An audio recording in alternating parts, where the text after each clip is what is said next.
Hello hello বন্ধুরা, আশা করি তোমরা সকলে ভালো আছো। নমস্কার, আমি দীপাঞ্জন মুখার্জি। আমি একজন ল্যান্ডস্কেপ ফটোগ্রাফার এবং আমার এই চ্যানেলে আমি অন ফিল্ডে গিয়ে ছবি তোলার সময় কি কি এক্সপিরিয়েন্স গ্যাদার করি সেই এক্সপিরিয়েন্স তোমাদের সাথে শেয়ার করবার চেষ্টা করি। তো আজকেই সেরকমই একটা এক্সপিরিয়েন্স তোমাদের সাথে শেয়ার করব, সেটা হচ্ছে মেঘালয়ের আর্সদাদ ওয়াটারফল। তোমরা যদি আমার আগের এপিসোড বা আগের পর্ব দেখে থাকো তাহলে দেখবে আমরা গার্ডেন অফ কেভসে গিয়েছিলাম এবং সেখানকার এক্সপিরিয়েন্স তোমাদের সাথে শেয়ার করেছি। তো আজকে আর্সদাদ ওয়াটারফলের সম্পর্কে তোমাদের বলবো, সেটা ওই গার্ডেন অফ কেভসেরই একটা পার্ট। এবং দেখো এই আর্সদাদ ওয়াটারফলের এক্সপিরিয়েন্স কীরকমভাবে মেঘ এলো এবং সেই মেঘকে নিয়ে কিভাবে আমি ছবি কম্পোজ করলাম, তো তারই অভিজ্ঞতা তোমাদের সাথে আমি আজকে শেয়ার করব। দেখতে থাকো আর্সদাদ ওয়াটারফল ইন মেঘালয়। তো যাত্রা শুরুটা হয় আমাদের টুপটাপ বৃষ্টি দিয়ে। মেঘালয়ের সাথে বৃষ্টির সম্পর্ক তো বুঝতেই পারছেন, একে অপরের সাথে জড়িয়ে আছে। তো প্রথম আমরা যখন আর্সদাদ ওয়াটারফলের ওপরের ভিউটা দেখি, অপরিসীম সৌন্দর্য, দারুণ সুন্দর দেখতে। এবং আমার ব্যক্তিগতভাবে মনে হচ্ছে এখানে অনেক পোটেনশিয়াল আছে ছবি তোলার, যদি ঠিকঠাক অ্যাটমসফিয়ার পাওয়া যায় এবং জলের স্তর যদি আরেকটু বেশি থাকে, তো আমার মনে হয় এখানে অনেক ভালো ফ্রেম পাওয়া যাবে। অবশ্যই নেক্সট টাইম আবার আসবো এবং চেষ্টা করব। দুর্ভাগ্যজনকভাবে সেদিন অনেক বেশি ক্রাউডেড ছিল জায়গাটা, তো একটু নিচে নামলে এই ভিউটা আরেকটু ভালোভাবে দেখা যায়। কিন্তু এত লোক ছিল যে আমাদের সেই রকম সময় হয়নি যে এই জায়গা থেকে কোনো ফ্রেম করব। আমরা এই জায়গাটায় অবশ্যই নেক্সট বার আসবো এবং আশা করা যায় এখান থেকে ভালো কোনো ছবি আমরা পাবো। তো আমরা এই জায়গা থেকে ধীরে ধীরে আরো নিচের দিকে আর্সদাদ ওয়াটারফল, যেখান থেকে আরো ভালোভাবে দেখা যায়, তার দিকে এগিয়ে চললাম। আর এই ছোট্ট মানুষটা হচ্ছে আমার নিজের ছেলে। তো এও আমার মতোই ঘুরতে ভালোবাসে, ছবি তুলতে ভালোবাসে, ছবি দেখতে ভালোবাসে। এবং আমার প্রায় অধিকাংশ যে সফর সঙ্গী বলতে গেলে এবং আমার ওয়াইফ। তো আমার ওয়াইফ এই ভিডিওটা করছে।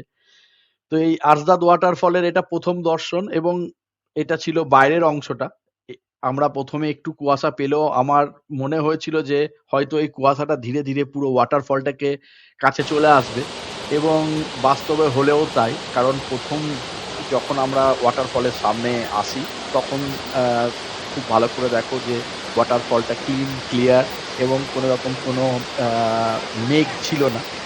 তো আমরা আশা করেছিলাম যে মেঘটা ধীরে ধীরে এখানে চলে আসবে রোল করে, এবং ঠিক তাই হলো। জাস্ট কিছুক্ষণের মধ্যে পুরো অ্যাটমসফিয়ারটা, পুরো জায়গাটার যে অ্যাম্বিয়েন্সটা পুরোপুরি চেঞ্জ হয়ে গেল যখন পুরো জায়গাটা মেঘে ঢেকে গেল। আশা করি এই কারণেই জায়গাটার নাম মেঘালয়। যে কখন তোমার কাছে মেঘ চলে আসবে, কখন তোমার কাছে আলো আঁধারির খেলা হবে, সেটা কেউ বলতে পারে না। তো অদ্ভুত সুন্দর একটা পরিবেশ, ওপরে জঙ্গল, তার থেকে জল পড়ছে, ওয়াটারফল, এবং চারিদিকে মেঘে ঢাকা। প্রথম দর্শনে অনেকেই হয়তো ভুল করবে যে এটা কুয়াশা, এটা মেঘ ছিল। তো এই মানে অসাধারণ সৌন্দর্যের সাক্ষী থাকার জন্য আমি কি করেছিলাম, আমি ওয়াটারফলের পেছনটায়, মানে ওয়াটারফল যেখান থেকে পড়ছে কেভটার ভেতরে ঢুকে গেছি। এই হচ্ছে আমার কম্পোজিশন, দেখতেই পাচ্ছ ক্যামেরা এবং এই ওয়াটারফল পড়ছে। তো আমি ছোট থেকেই পড়ি, রাক্ষস খোক্ষস রূপকথার গল্পে প্রচণ্ড ভক্ত। তো আমার দেখে মনে হয়েছিল যে আমি আমার ছবিটাকে ঠিক এইভাবেই বানাবো, যেখানে আমি এই যে অ্যাম্বিয়েন্সটা সেটা যেন আমার ছবির মধ্যে ফুটিয়ে তুলতে পারি।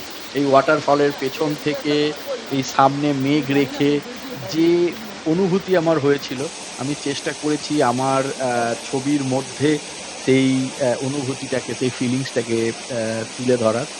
তো আমি এইখান থেকে যে ফ্রেম পেয়েছি সেগুলো আমি তোমাদের সাথে শেয়ার করছি লাইট রুমে ছবিগুলোকে ওপেন করে, এবং তোমাদেরকে দেখাচ্ছি আমি সেখানে কি ছবি পেয়েছি। তো এটা ছিল ওই জায়গায় বা ওই আর্সদাদ ওয়াটারফলের কেভের পেছন থেকে তোলা আমার প্রথম ছবি।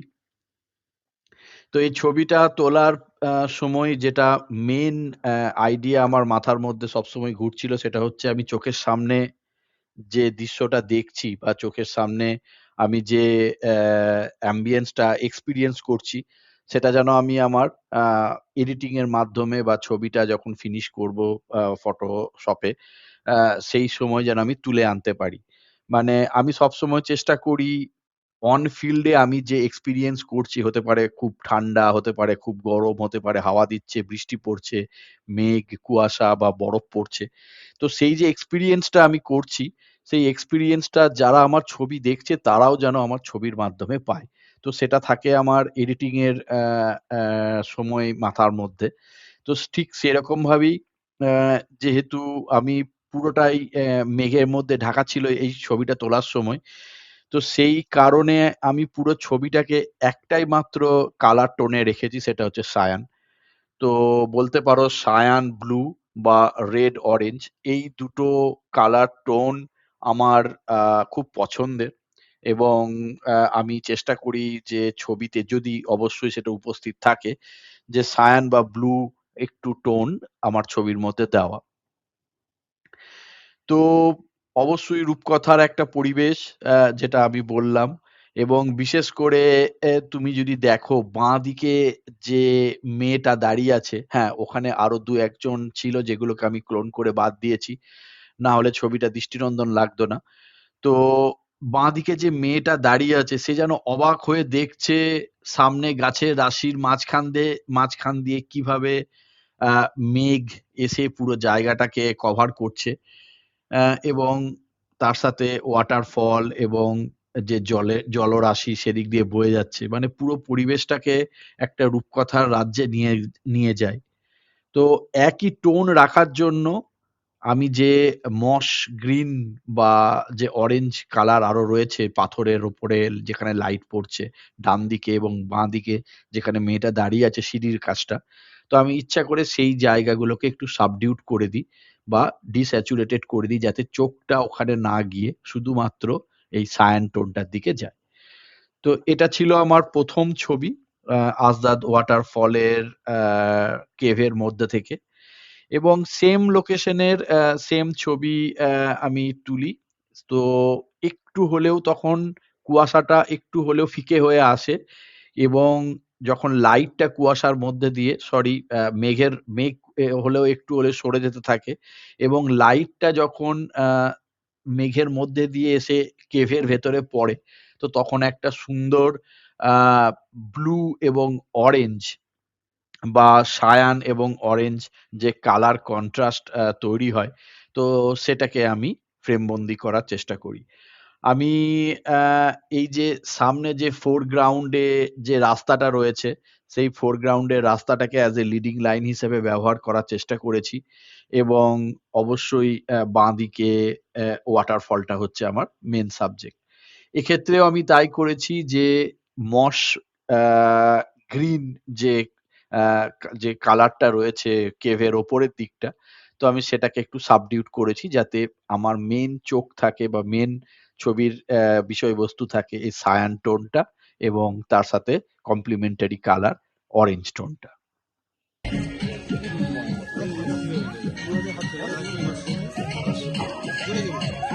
কুয়াশায় চায়ের থেকে ভালো আর কিছু হয় না। হ্যাঁ, কুয়াশায় চায়ের থেকে ভালো আর কিছু হয় না।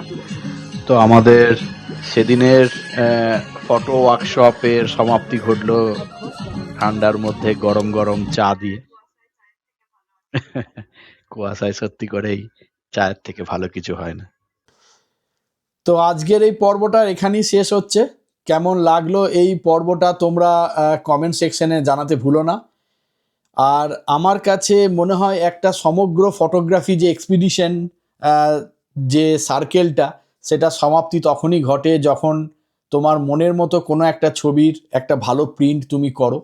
ঠিক সেই কারণে আমি চেষ্টা করি যে আমি আমার যে মনের মতো ছবিগুলো আমি তুলি, যেগুলো আমার খুব মনের কাছাকাছি, সেগুলোকে প্রিন্ট করতে। ঠিক যেমন এই ছবিটাকেও আমি প্রিন্ট করেছি, কারণ এই অ্যাম্বিয়েন্সটা আমার কাছে একটা সত্যি কথা বলতে রূপকথার রাজ্যের মতো মনে হয়েছিল, যেখানে রাজকন্যা অবাক হয়ে দেখছে যে কিভাবে জঙ্গলের মধ্যে থেকে মেঘের রাশি এসে পুরো জায়গাটাকে, বিস্তীর্ণ জায়গাটাকে কভার করলো এবং তার মধ্যে দিয়ে কিভাবে ওয়াটারফল বয়ে চলেছে। তো এই পুরো অ্যাম্বিয়েন্সটা আমার কাছে একটা রূপকথার রাজ্য ছিল।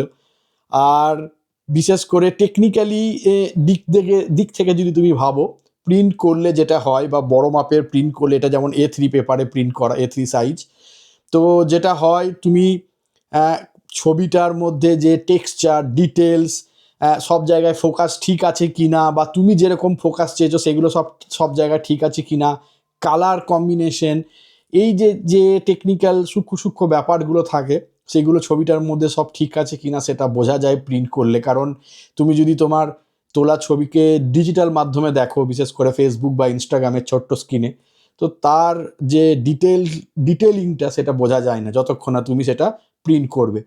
তো আমি চেষ্টা করব ভবিষ্যতে প্রিন্ট রিলেটেড একটা ভিডিও বানানো, কারণ আমি আমার ম্যাক্সিমাম ছবি প্রিন্ট করি। তো আপাতত এই অবধি থাকলো। ভিডিওটা ভালো লাগলে লাইক কমেন্ট করো, শেয়ার করো বন্ধুদের সাথে, এবং আমার এই চ্যানেলের ক্ষুদ্র প্রচেষ্টা যদি তোমাদের ভালো লাগে তাহলে চ্যানেলটাকে সাবস্ক্রাইব করতে ভুলো না। তো আজকে এই অবধি, ভালো থেকো, সুস্থ থেকো, অ্যান্ড হ্যাপি শুটিং।